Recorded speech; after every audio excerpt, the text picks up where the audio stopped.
Hey folks, it's JD here, and today look what we've got. Our lovely friends at NFox TV have very kindly lent us this DJI Phantom 4 for us to do a little unboxing on, and then a little test of it to see how well it flies. Obviously, the Phantom 4 isn't a new drone by any means. It has been out since March 2016, but is loved all around the world. So I thought, well, do you know what? It's something that we are missing. So let's do it. So first of all, look at this. Once you remove the cardboard box, look at this beautifully made polystyrene box. It's lovely. Beautifully made, beautifully crafted. It's got a nice little latch on the front of it, as you can see here. So just open the latch and then twist, and then once you twist, then obviously then you unlock the box. So then once you open her up, there you go. This is what's inside. So obviously you've got your Phantom 4, you've got your transmitter, you've got your cables, you've got your propellers, little manual as well in the front. So let's have a little look. Alright, so as you take the Phantom 4 out of the box, you'll notice it is pretty much just a bare bones unit. There are no propellers attached, there's no battery, and the gimbal is securely locked in place. So what you're going to want to do is, first of all, before you take your flying, obviously just make sure you've got all the correct parts to assemble. Once you have checked that you've got all the correct parts, then you can just go ahead, then you can assemble to your heart's content. So as you'll notice, there are a couple of differences between the Phantom 4 and the Phantom 3. One of them is you've got these two sensor modules on the front. So those two sensors measure things in front of it. So obviously if you're flying towards something at a regular speed, then once the Phantom 4 then registers that there is something blocking your view, then it'll stop. Likewise, you have those sensors underneath as well. So obviously they're not all the way around, they're just on those 2 points at this particular time on this model. Obviously I should imagine as DJI decide to bring out more Phantoms or just more drones, then they'll have around the drone protection as well. So let's look at attaching the propellers, and let's look at inserting the battery and seeing what else you get inside the box. Okay, so DJI do recommend that before you attach the propellers, you put the battery in. Now, this seems quite bizarre to me because the amount of power that is inside these motors, if anything was to happen, you could seriously injure yourself. So just for the purpose of today's unboxing, I'm just going to calm myself down, put the propellers in first, and then attach the battery. Obviously, with this particular arrangement, we're not going to be flying her today like that. So when you do it, remember, just follow DJI's recommendations, which you'll find inside the manuals right here. Okay, so as we've seen on other toy-grade quadcopters, or on toy-grade quadcopters rather, on the propellers, on the propeller arms, you normally have a letter A, B, B. That then lets you know exactly which way you are to attach the propellers. Phantom, they've gone one step a little bit further with that. Now look at those two propellers. You've got a black ring and you've got a silver ring. So the silver ring attaches to the white dots and the black ring attaches to the black dots. Now for this, I'm going to pick the drone up so you can see exactly what I'm doing. So silver ring, so the silver ring there attaches to the white dots here. So what you would do is you would put it in, turn it round until it finds its center. Once it has found its center, then you just push in and turn. Now once you've done that, now let me show you a little bit better. So you push in and turn. There we go. So now once you've pushed in and you've turned, you should have the propeller won't move and it'll be completely sturdy. You will have a little bit of clearance, so that would be normal. Just double check the propeller is on and the propeller is secure. Alright? So now we've done that, let's carry on and let's do the others. So we've got a black circle here, goes on the black dots. So once again, find its center, push in and twist, and then that then is on nice and steadily. Silver, so again to the white, so it should be opposite the other silver dot. Push in, twist, job done, look at that. Look at that, the clearance you get between these two propellers isn't a lot.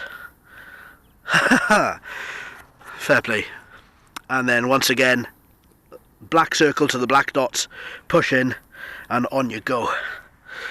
So as I say, this isn't the DJI recommended way to put them on, as the battery would have to go in first, as I did say, but just to calm myself a little bit, I've put on the propellers first just to show you in this unboxing.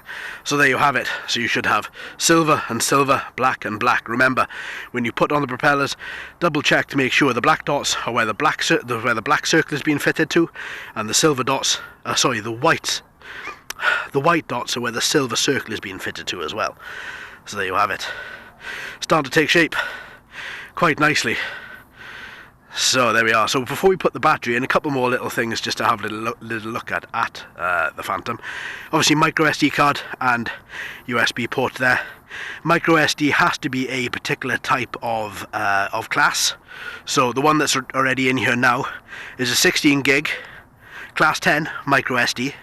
So once again, if that's what DJI recommend is for you to put in a class 10, then I'd recommend you put in a class 10. Now friends at NFox TV have used this already, so I should have already imagined that this particular SD card would be fine for recording video. Records, unlike the Phantom 3 which had the SD card directly in the back of the gimbal. Obviously the SD card is built within the body.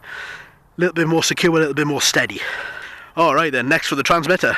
So there we have it, look at that. That thing is an absolute beast.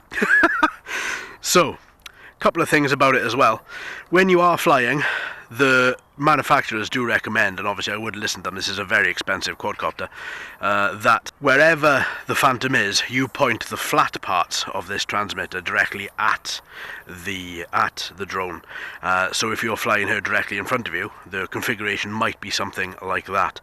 Obviously when you do take off and when you do start to move the transmitter up, and accordingly you may have to alter these, so just make sure that you do in accordance with manufacturer. Alright, so in order to insert your phone, just flip the phone holder backwards. It's quite a chunky affair. Obviously if you are to use an iPad, you can then flip up these two paddles either side, but in our case we are going to be attaching to an iPhone. So hold on to the side button, and very quickly you will notice that the top of the holder starts to elongate. Yeah, this is a very quick operation.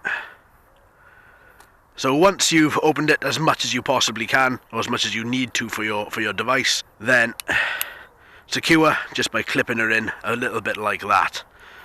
Now that we've got most of this set up, there is an element in which you might be thinking, well, what happens if your phone battery runs out as you're mid-flight? Well, one, make sure you charge it before you leave the house, and two, you may want to purchase or at least bring along a charging cable, which fits directly into the back there. Now there isn't one that comes directly with the Phantom, but you can buy them, and they are sold separately. Little clip in and a little clip in as well, and then that would just ensure that the power of the transmitter is then charging your phone accordingly, so you're not going to suddenly just be dead in the water, as it were, or dead in the air as you're flying. So a couple of little things about the transmitter as well. To turn her on, just to push once and then push and hold, and then you'll notice a little sound, little beep. That'll let you know that the transmitter is on. You'll have the battery lights at the bottom and the on light at the bottom as well. And same process to turn it off. Push once and then hold the button down once again. Once you hear a beep, then that's it. Then the transmitter is off. If you just want to double check and see what the battery is before you turn the transmitter on, push once, and then the battery lights, don't know how well you can see that in today's sunlight, but the battery lights do just flash up and let you know how full the battery is. So standard configuration, same as we have on all the other quadcopters for acceleration, tilt and yaw. So that pretty much doesn't need to be covered at this particular stage. On the back of the transmitter, you'll notice there is a record button, there is the gimbal move slider you've also got 3 different modes. So for today we're going to be just running her in standard mode. We're not going to be putting her into sport. Sport mode does allow the drone to travel up to speeds of 40 miles an hour. Standard mode, the drone will still go up to speeds of 25 to 30 miles an hour. So if you do find you need to put into sport mode, just make sure you've got more than enough space to cover, because the drone will accelerate quite quickly. Alright then folks, so that is it. That's just been a little unboxing and little first look at the Phantom 4. So join me in the next couple of days when we're going to be taking this beauty up in the air, and then obviously we'll see how she handled. We'll have a look at the gimbal and have a look at the video recording as well. So there we are. So if you haven't already, please subscribe. That just gives you a gentle nudge and a little email just when a new video goes up. Don't forget the video schedule is 3 times a week, once on a Monday, once on a Wednesday and once on a Saturday at 1800, that's 6 PM GMT. So until next time my friends, happy flying.